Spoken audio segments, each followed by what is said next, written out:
Hi there, and thank you for joining us. I'm Alexis Rogers. Right now, you are looking at video of some of the areas hit hard by a series of tornadoes that moved all across the Midwest last night.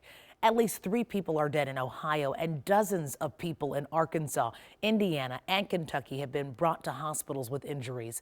Others are working on cleaning up all of the destruction. I'm sure that as time goes on here, there's going to be people here that are going to have all kinds of needs. Many of them lost their homes. They've lost everything. The storms happened on a day when tornado watches stretched all across the country. More than 13 million people were under those watches last night.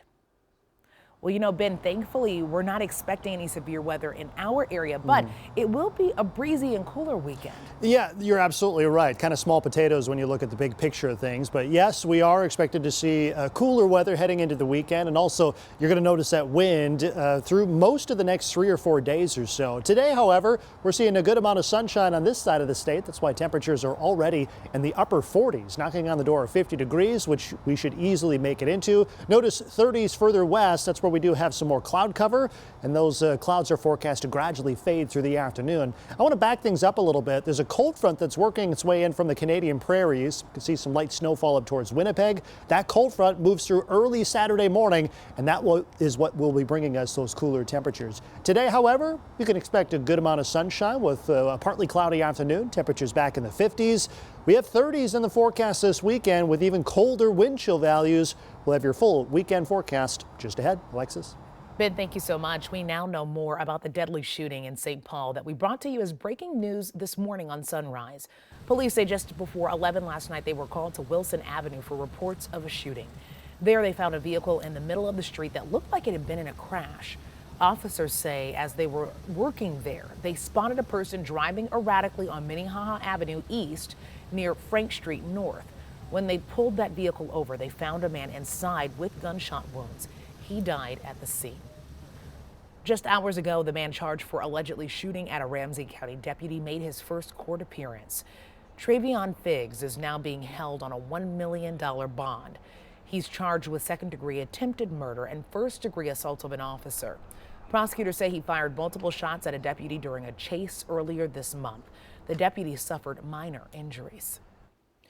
News from the Capitol now. On Monday, Minnesota House GOP members are planning to introduce an Uber-Lyft preemption bill. It could be the next step after the 2 rideshare companies officially announced they'll stop services in Minneapolis by May. It's all linked to the city's new rideshare ordinance.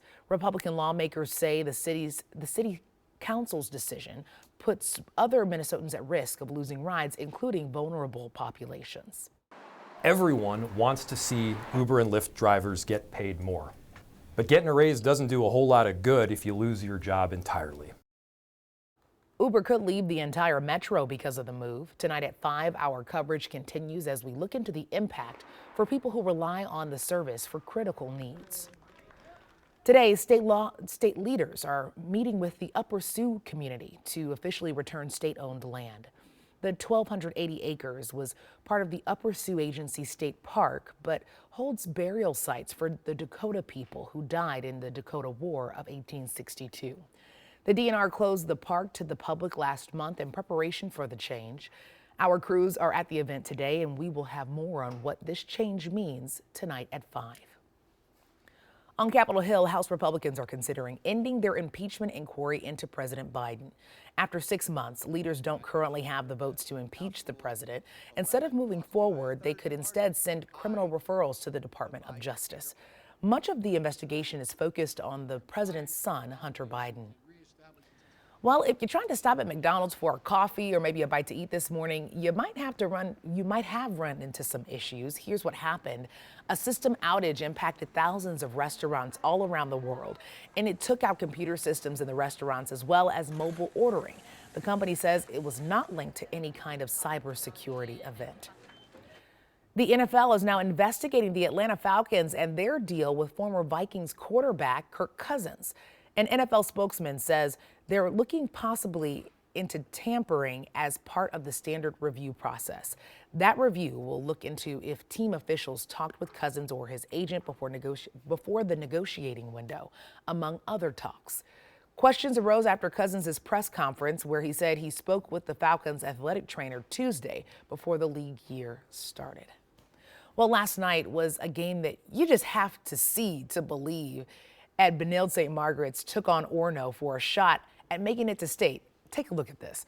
3 buzzer beaters in one game, ending in a section championship. First, it's St. Mary's with a last-second three-pointer that sends the game into overtime. Then, just at the end of the first overtime, Orono ties it up with a layup on the buzzer, but the winning shot of the night comes at the end of the second overtime with a half-court shot, bringing home the win for Orono.